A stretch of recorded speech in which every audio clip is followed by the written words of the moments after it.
Welcome back, everybody, to this meeting. We are moving on to item 11, which is the portfolio holders update item. Tonight, we have Councillor Stevenson, the leader of the council, and she is going to briefly, I hope, talk to us about the economic development, levelling up and local enterprise partnerships element of her portfolio. I can't, however, Leader, guarantee that they will confine themselves to questions on that. That's absolutely fine, thank you. And I am going to start actually with devolution, if that's all right. Just obviously you've heard in the news that the D2N2 Derbyshire, Derby City, Nottingham, it feels like Star Wars. Anyway, that deal obviously has gone out to public consultation. So devolution again is very much in the public eye. One minor point, which the chair may be aware of, it has been labelled as the East Midlands deal. This has been flagged up at the East Midlands Council to point out that the East Midlands is a little more than Derbyshire and Nottinghamshire, so that point has been made. Just to note that they've got a level 3 deal, and that automatically necessitates that to have that deal, you have to have an elected mayor. So there's a very clear sort of accountability with government funds, whilst obviously trying to enable power at a local level to make decisions. Therefore, currently, we are in dialogue with Leicestershire and Leicester City, which is obviously a logical direction for Rutland to look in, given our other big partnerships such as health, fire, police, etc. We're at a sort of level 2 deal, and as it happened yesterday, the chief execs, Sir Peter, City Mayor, and Nick Rushton, leader of Leicestershire, and I met with some civil servants, and to be honest, I haven't actually got a huge amount to report on that. Needless to say, the government department are very keen to have the governance sorted. So where does the power lie and who does what and what does it look like in practice? I personally am interested in the substance. So actually, what would that mean if we were in a level 2 deal? Just to talk about the governance, what I have got made very clear, and I believe I've got agreement on, I'm looking at the chief exec to nod vigorously as he was in the meeting, is that quite clearly any voting rights would be equally shared between Leicestershire, Leicester City and Rutland, because I've made it very clear that Rutland isn't going to be dismissed because of either our geographical size or indeed our population size, and that was agreed with the city mayor and the leader of Leicestershire County Council. The other thing that I did mention as well, that actually in terms of the substance, really having an opportunity to have to look at transport and how we could tackle particularly the more rural areas within Leicestershire, connecting into Leicester City, that would be something that would be useful, and the arts and culture. I think it's really a case, Chair, of slightly watch this space. As far as I'm aware, the current state of play within the overall levelling up agenda for the country is that every authority would have some sort of deal by 2030. Clearly, there will be a general election before then. So I think it's more a case of us focusing on what, and this will beautifully segue into the Levelling Up UK Prosperity Fund Rural Grant and of course the economic development. What I think is really, really important is that Rutland is focusing on what Rutland needs to evolve to meet the future needs of our growing population and our ageing population. So therefore, anything that we discuss outside of Rutland is right for Rutland anyway, if that makes sense. So there wasn't much more to really say on that. It might be helpful if anybody's got any questions about the devolution, but as I say, at the moment, it's more watch this space. we continue to talk. I've made it clear that Rutland is an equal to Leicestershire and Leicester City. Any questions on that, or do you want me to continue? Yes. So you're saying we're going to have equal voting rights? So that if they get 10, we get 10, or whatever, however it works, or one each, or whatever. Yeah, we were going for. Yeah, I'll just bring in because head of chief exec was there as well. Yeah, so the first thing to say is this doesn't commit us to anything, and actually, given the timescales and any kind of involvement with government, is probably a matter for the next council, not this one. However, in discussions to sort of look at the possibility of the partnership and how we might proceed, the civil servants were interested to know whether we got over any of the hurdles of, if you did come together as a partnership, what about political distribution, given that there's a Labour city and 2 Conservative councils? What about the relative size?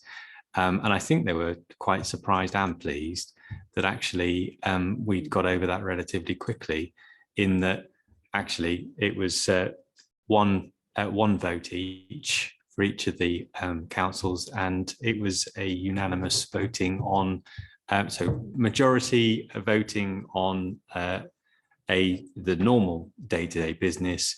On key issues identified, it would be unanimous voting on things like budget, things like that. So actually it was it was interesting. They did try. I'll speak for Councillor Stevenson on this. They did try, and Councillor Stevenson was very clear very early on that we wouldn't be part of anything, any discussions, even if we didn't get through that that issue. Oh, and sorry, one other thing which I won't claim credit for this, but a very good point from the city chief exec. The point was made very clearly to the civil servants. Local government at the moment, we feel as though we are being made to jump through hoops, and more hoops. We've heard about our staff recruitment, we've heard about our pressures. So actually that question of, well, actually, okay, we're telling you about what we're prepared to do vis-a-vis the governance, please can you tell us what the substance is?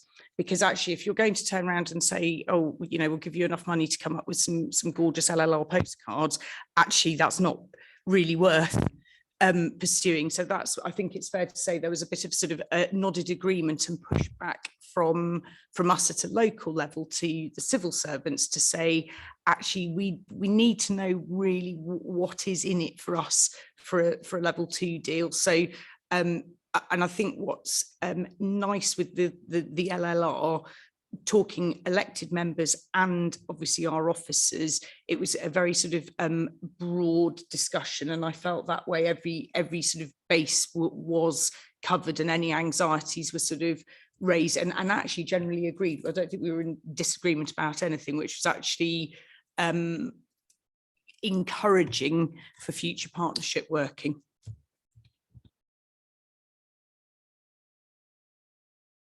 Happy if I trot on to the next bit? Yes, perfectly.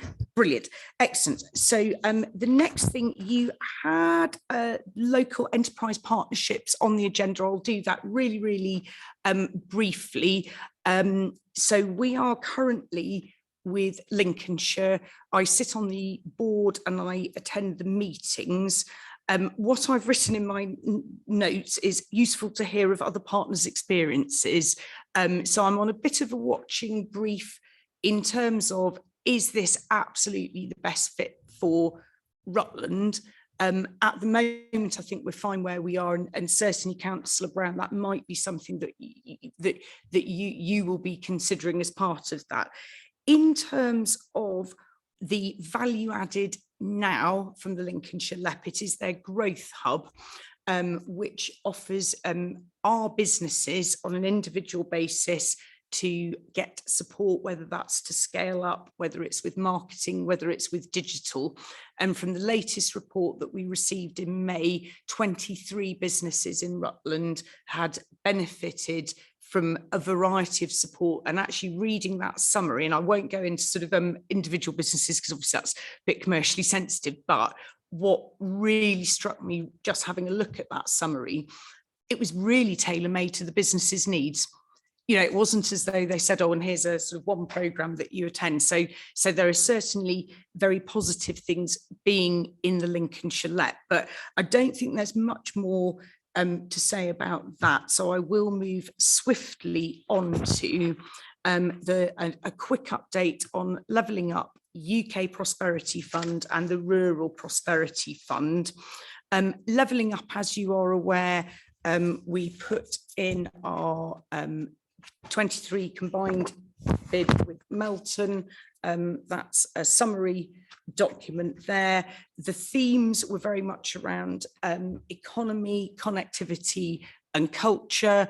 Rutland's part of the bid was looking at a Meditech centre, a Moby hub, which obviously we know that transport really is a linchpin to accessing, whether it's leisure, education, amenities, etc., and of course a cultural offer. At the moment, and obviously I have asked Mrs. Sharp to keep me vigorously updated with that. We haven't heard anything back, and I haven't yet been briefed if there's any reference to that in the autumn statement, which seemed to be more focused on other things.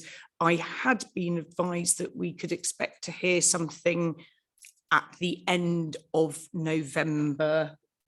Yeah, I'm just looking to see if you've had a further update. Yeah, sorry. So they did say the next round of levelling up would go forward. They didn't say the scale of the actual quantum of money that was available for it. I got the impression it may have been a smaller quantum, but that it would still go forward. But I haven't seen the detail of that. And just on that note, I handwrote a letter to Michael Gove, one pager with one of those, because I think that what's exciting about Rutland's bid is that not only does it address challenges that will improve people's opportunities, but also there actually is a bit of a sort of opportunity because of our size. Being so little, we actually would be an excellent pilot study. So I would certainly hope the transport element there with the demand responsive actually is a little bit of a sort of tempting carrot, because if Rutland can show England how you solve a problem of rural connectivity on public transport, given the sustainability agenda, that actually I'm confident you could upscale that to different parts of the country. So I'm hoping I've enticed Mr. Gove with that possibility as well. Next one, UK Prosperity Fund. As you're aware, this was, we didn't have to apply for this money. It was assigned to us. It's £1 million over 3 years. The key investment areas for us, and do bear in mind, we weren't just given £1 million over 3 years to say, oh, you can spend it on what you want. There was what I would call a menu of things, and we need obviously to draw that money down with a coherent, justified, evidence-based plan for that. The key areas that we've picked that we think most appropriate for Rutland, and that is based on looking at evidence, creating vibrant towns and villages, supporting local businesses, and investing in people and skills. So that's the UK Prosperity Fund.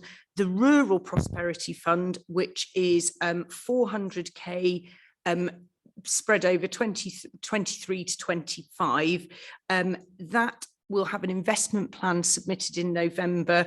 And again, that is aimed to sort of be complementary to our work with the UK Prosperity Fund. And that's looking at the visitor economy and the community accessibility with transport, which then I will segue beautifully, Chair, onto our economic development.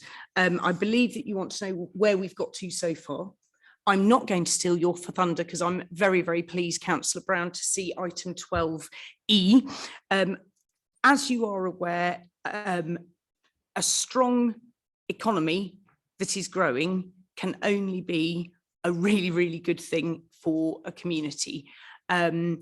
We have held a stakeholder for the UK Prosperity Fund, interestingly, but what came out very strongly is that even if you have a different business. It might not feel the same if if you've got a shop in a market town, might not feel the same as a Land's End. Actually, there are things that are in common: the need for skills, the needs for transport, the need for broadband, etc., etc. So what we're looking at with that economic strategy, and again, Scrutiny will be a great help with this, is developing a strategy that will ensure that we can encourage a visitor economy, looking at innovation, our SMEs, etc. Our population is ageing. We know that from the census data. We know that actually from various of Councillor Harvey's bit of things.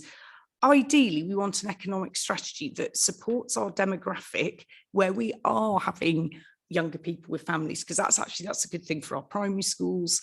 It's a good thing for the overall vibrancy of our community.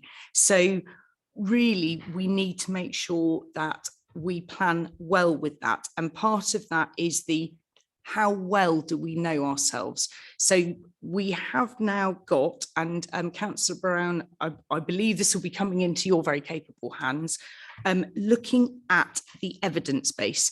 So for example, actually it's all very well us saying that we need to grow.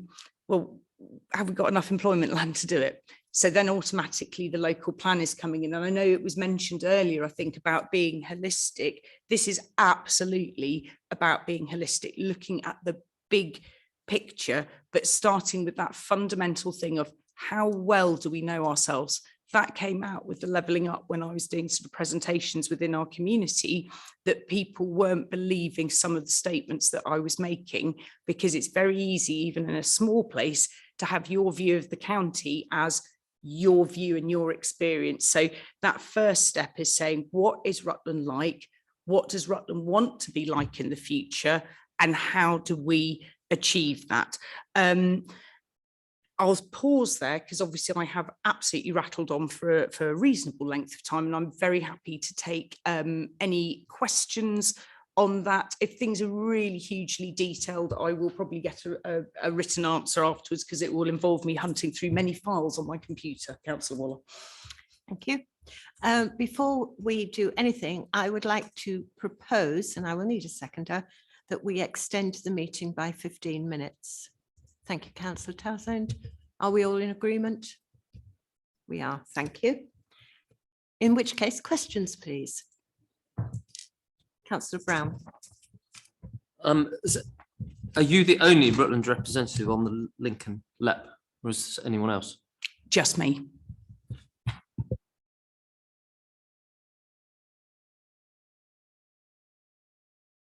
Councillor Beggy?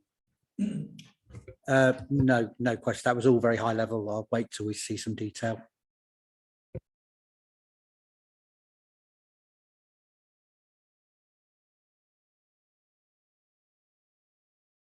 Councillor Brown, are you? No, fine.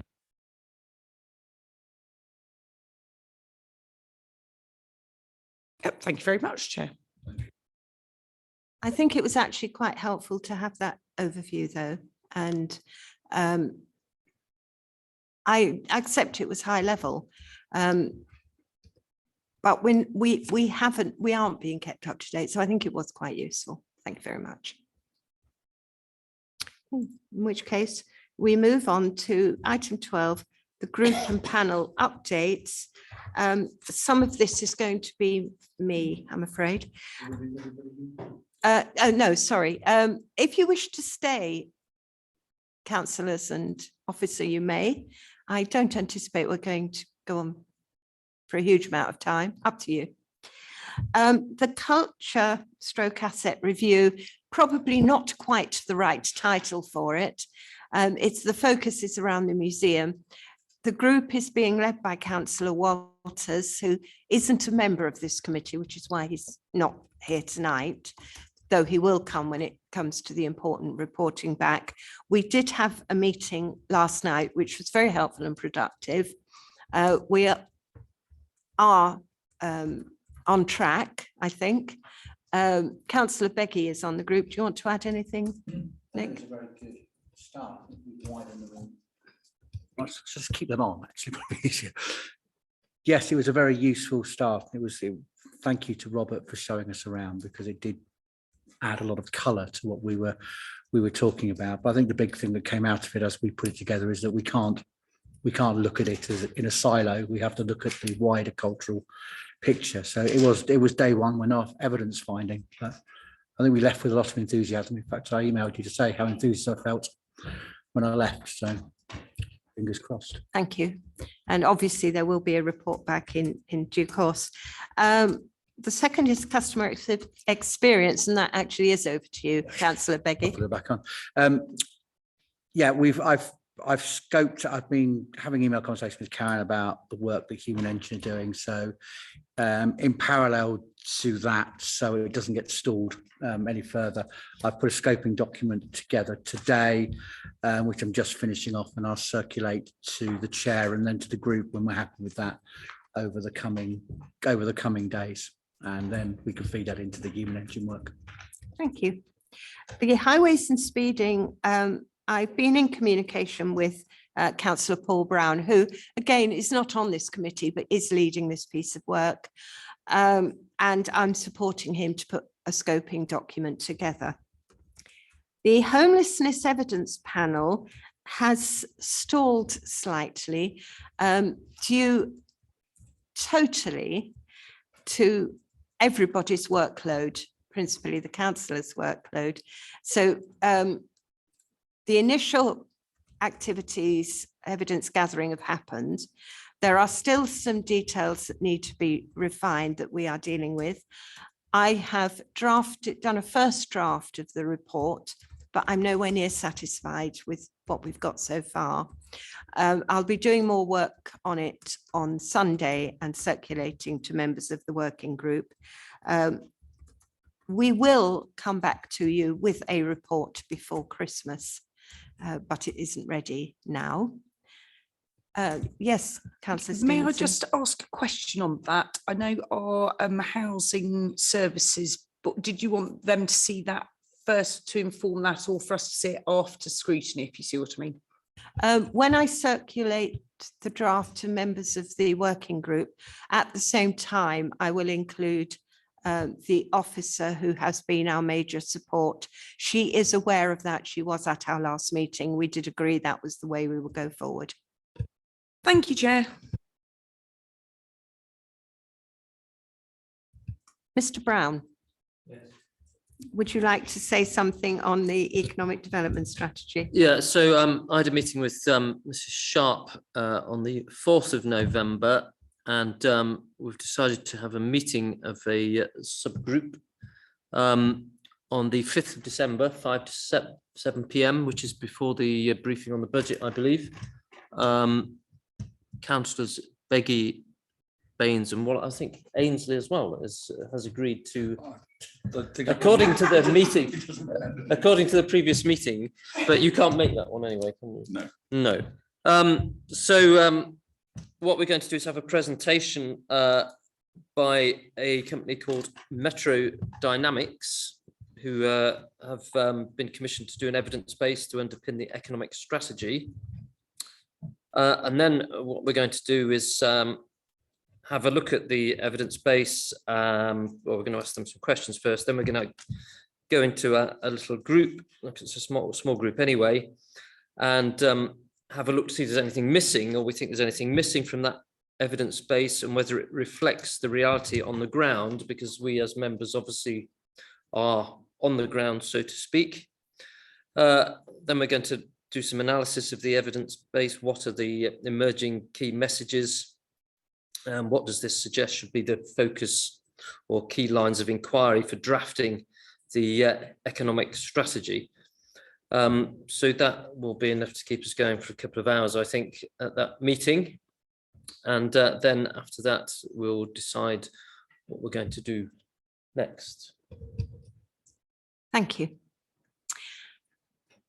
Are there any questions on any of the group and panel updates?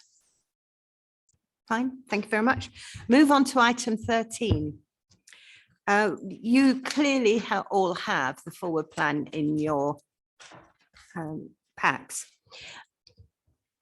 The Vice Chairman and I are meeting with officers on Monday.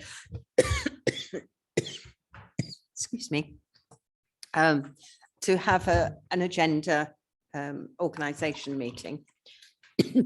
But it's become apparent in initial discussions the Vice Chairman and I have had that we are going to have to arrange an additional meeting in December, because the amount of work that we need to get through, I don't like going beyond 9:30. I would prefer to keep the meeting to 2 hours, i.e. finish by 9. What we've got coming up that has to be done in December because of cabinet timetable for January means we will have to have an additional meeting. I am sorry, Jane, both that you're going to have to organise it and be there.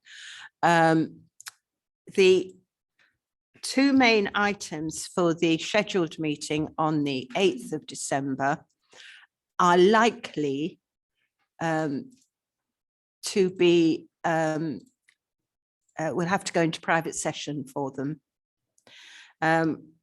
One is I'm not sure which order we're doing them for. The four substantive items that we've got, that why we're having an extra meeting, are the public transport options, the asset strategy, the leisure strategy, because we are in the process, as you know, the previous committees have looked at our leisure strategy, and we're in the process of letting a contract. But in discussions with Mrs. Sharp, we feel that committee needs to be updated on that. And then, of course, the homelessness report. And 4 items are too many for one meeting. So that's what we're spreading over the 2. I can't at this moment in time say which is coming when, because I have forgotten what I've agreed. So I've got to look back at my notes that I made when I was talking to Mrs. Sharp. So that's where we are on that. Any questions? Thank you. That was item 13. I wasn't informed of any urgent business. It looks like the Chief Executive might have one. It's not urgent, but it was just important for the agenda we've spoken to today. So it just, it's not for this committee, but you may be interested because there was interest in our performance framework. So it's just gone through a process of internal audit. So we haven't received the report yet, but if you're interested, we can share it with the committee. I think that would be very helpful. Thank you very much. Yeah. Lovely. Thank you.